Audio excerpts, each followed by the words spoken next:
नमस्कार। आज की कहानी है बनमानुष की एक दर्दनाक कहानी। आइए सुनते हैं इस कहानी को। आज हम तुम्हें एक बनमानुष की हाल सुनाते हैं। सामने जो तस्वीर है उससे तुम्हें मालूम होगा कि बनमानुष ना तो पूरा बंदर है ना आदमी है। वह आदमी और बंदर के बीच का एक जानवर है।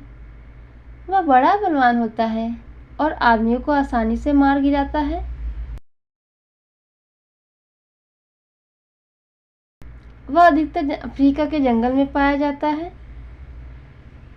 एक दिन एक शिकारी अफ्रीका के क्लब में बैठा हुआ अखबार पढ़ रहा था। उसका दोस्त घबराया हुआ कमरे में आया और बोला, एक हफ्ते बहुत दूर से आया है और कहता है पास के जंगल में एक बनमानुष निकला है जो सिर्फ आदमियों को मार रहा है। शिकारी ने उस हफ्ते को बुलाकर पूछताछ की और मालूम हुआ कि उनवासी जात का एक आदमी ने उसके जोड़े को मार डाला है। शायद इसीलिए वह आदमियों को मार रहा है। हफ्से ने कहा, साहब, ऐसा डील डॉल कर बनमानुष कहीं देखने में नहीं आया था। बड़े बड़े जानवरों को हाथ से मार डालता है। ताबुक तो यह है कि वह चुन चुन कर उसी जात के आदमियों को मारता है। अब तक करीब 10 आदमियों को मार चुका है। शिकारी शेर का शिकार करने आया था, पर उसके दिल में सोचा, यह बनमानुष तो शेर से भी ज़्यादा खौफनाक निकला। पहले इसी को क्यों न मारूं। दूसरे दिन तड़के ही शिकार का सामान ठीक ठाक किया और उसी हफ्सी को लेकर जंगल की तरफ चल खड़ा हुआ। कई सिपाही भी मौजूद थे वहाँ पे। वे भी अपने छोलदार बंदूकें लेकर चलने तैयार हो गए। हफ्से राह दिखाता हुआ आगे आगे चलने लगा। दिन भर लगातार चलने के बाद वे लोग उनवासियों के गांव में पहुँचे। रास्ते में बहुत जानवर मिले, पर बनमानुष पर निशाना न रहा। अफ्रीका के गाँवों के सब करीब करीब एक ही तरह के थे। गांव के बीच में उनवासियों के सरदार का झोपड़ा था। चारों ओर बांसों से घिरा हुआ था। एक बड़े डीलडॉल का आदमी कंधे पर बंदूक रखे झोपड़ी के सामने टहल रहा था। शिकारियों की खबर पाकर उनवासी सरदार उसके सामने मिलने आया। फौजी सलाम करके बोला, आप लोग खूब मज़ा आया। मुझे उम्मीद है कि बनमानुष ज़रूर मारा जाएगा। हम लोग तो घर से निकल चुके हैं। हम लोगों का तो घर से निकलना ही मुश्किल हो गया है। शिकारी ने गरूर के साथ कहा, हाँ देखो क्या होता है। आए तो इसी इरादे से है। उसने सरदार के झोपड़े के पास ही अपने छोलदार झाड़ियाँ लगा दी। पेट देवता की पूजा करने में फिक्र करने की अचानक किसी के कहाने की आवाज़ आई। उसका कोई मर गया हो। शिकारी ने पूछा, कौन रो रहा है। हफ्सी ने घबराई आवाज़ में कहा, हुजूर, वही बनमानुष है। दिन भर अपने मुर्दा जोड़े के पास बैठा रोता और रात में इधर उधर घूमने लगता। न मालूम किस वक्त तो गांव में चुपके से घुस जाता और किसी न किसी को मार ही डालता है और किसी जात के आदमियों को नहीं बोलता। लोग दिन भर थके माने भूखे प्यासे थे। बनमानुष का शिकार करने से उसे सूझती थी। जब लोग खा पी कर फारिग हुए, सलाह होने लगी बनमानुष का शिकार कैसे किया जाए। उनवासी सरदार ने रात को आप लोग उसे घर से नहीं पा सकते, दिन को ही शिकार हो सकता है। शिकारियों को यह सलाह पसंद आई और सब अपने अपने छोलदारियों में घुस गए और बाहर पहरे के यह बंदोबस्त कर दिया कि 2-2 घंटे बाद पहरा बदल दिया जाए।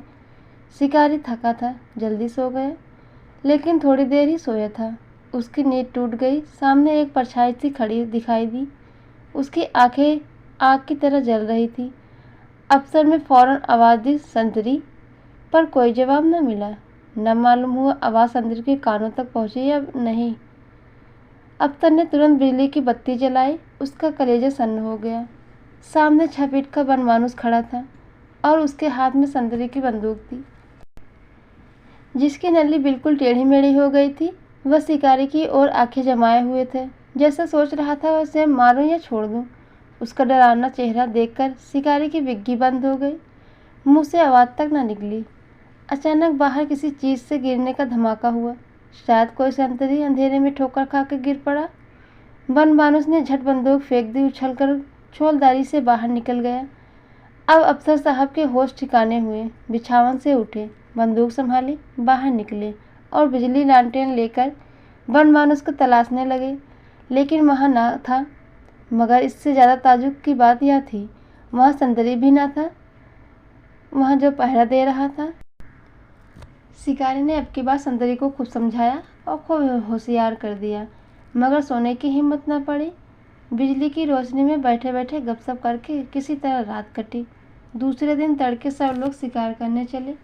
गांव के आदमी उन्हें विदा करने के लिए गांव के बाहर तक आए। अच्छी खासी भीड़ जमा हो गई। शिकारी लोग झाड़ियों की आड़ में चलने लगे, जिसमें वनमानुष की उनकी आहट पाकर कहीं भाग न जाए। हफ्सी को यह जगह मालूम न थी जहाँ मादा वनमानुष मरी थी। उसी के पीछे पीछे लोग चलते जाते थे। जाते जाते रास्ते में एक जगह बदबू आने लगी। हफ्सी साहब ठिठक गया और कान लगाकर सुनने लगा। वहीं रोने की आवाज़ सुनाई दे रही है। शिकारी ने अपने साथियों से कहा, तुम लोग बंदूकें तैयार रखो, मैं आगे आगे चलता हूँ। मगर अभी 200 कदम भी ना गया कि उसे वनमानुष नजर आया, मगर वह अकेला न था, उसके जोड़े की लाश भी वहीं पड़ी थी। वनमानुष उसी लाश पर झुका हुआ अपने दोनों हाथों से छाती पीट पीट कर रो रहा था। उसके चेहरे से ऐसा मालूम हो रहा था मानो अपने जोड़े से कह रहा था, एक बार उठो, देश को छोड़ के चलो, उस देश में जाकर बसे जहाँ आदमी इतने निर्दयी नहीं है, इतने कठोर नहीं है। जब वह देखता था इसके समझाने पर वह मादा न बोलती न हिलती, वह छाती पीट पीट कर रोने लगता। यह हाल देखकर शिकारी का दिल दर्द से पिघल गया। बंदूक उसके हाथ से गिर पड़ी। शिकारी का जोश ठंडा हो गया। साथियों को लेकर डेरे से लौट आया। सब लोग वहां बैठकर बातें करने लगे। देखो, जानवरों में कितनी मोहब्बत होती है। लाश सड़ गई, मगर नर अभी तक उसे नहीं छोड़ रहा है। उन बाजियों ने बहुत बुरा किया उनके साथ, जो उनके जोड़े को मार डाला। अभी यही बातें हो रही थी कि कई आदमी एक लाश लिए ले आ रहे थे। शिकारी ने लाश देखकर फौरन पहचान गया, यह उसी संतरी की लाश है। मालूम हो गया कि उसी वनमानुष ने रात को मार डाला। शिकारी क्रोध में अंधा हो गया। बोला, अब इस दुष्ट को किसी तरह ना छोड़ूंगा। ऐसे खूनी जानवरों पर दया करना पाप है। आज उसका काम तमाम करके ही रहूंगा। यह कहकर वह फिर उसी जगह पर जा पहुंचा जहाँ मादा पड़ी थी। जहाँ मादा मरी पड़ी थी, मगर अब की बार वनमानुष वहां ना दिखाई दिया। तब यह लोग उसके पैर के निशान देखते हुए उसकी खोज में चले। आखिर एक पहाड़ी के नीचे, जहाँ एक पहाड़ी नदी बहती थी, वनमानुष आता हुआ दिखाई दिया। उसकी देह से बूंद बूंद पानी टपक रहा था। मालूम होता कि अभी नहाकर निकला है। शिकारी को देखते ही पहले वह गरज उठा, फिर किसी शोक में डूबे हुए आदमी की तरह छाती पीट पीट कर रोने लगा। वह लोग चुपचाप खड़े रहे।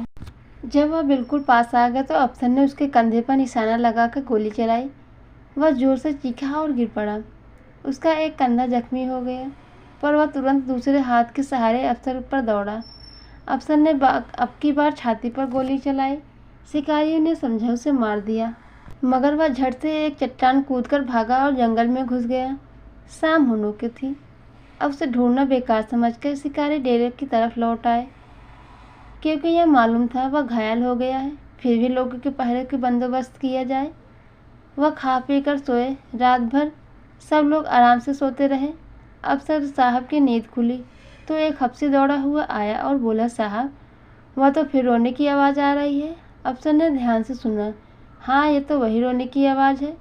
लोगों ने झटपट कपड़े पहने और बंदूक लेकर रवाना हो गए। उस जगह पहुंचकर ये लोग झाड़ियों की आड़ में दोनों वनमानुष की अंतिम प्रेम लीला का तमाशा देखने लगे। देखा कि अपने जोड़ों की लाश अपने खून से रगी हुई छाती को दबाकर रो रहा है। उसकी आंखों में नशा छाया हुआ था। मालूम होता जैसे कोई शराबी शराब पीकर नशे में चूर हो। यह दर्दनाक नजारा देखकर शिकारियों की आंखों में आंसू की तर हो गई। यह मालूम होता कि वह अब चोट नहीं कर सकता। शिकारी उसके साथ रहा। शिकारी उसके पास बिल्कुल चला गया। अगर हो सके उसे जीता हुआ पकड़कर मरहम पट्टी की जाए। उसे देखते ही वनमानुष ने बड़ी दर्दनाक आंखों से उसकी ओर देखकर कहा, मानो कह रहा है, शिकारी ने ऐसा काम किया कि एक गोली और चला दे और मेरा काम तमाम हो जाए। इधर बंदूक की आवाज़ हुई, उधर वनमानुष चित हो गया, मगर आवाज़ के साथ ही शिकारी का दिल काँप उठा। उसे ऐसा मालूम हुआ, मैंने खून किया, मैं खूनी हूँ। दोस्तों, अगर मेरी कहानी आपको पसंद आए तो मेरे चैनल को लाइक करना, सब्सक्राइब करना और दोस्तों के साथ ज़रूर शेयर करना। धन्यवाद।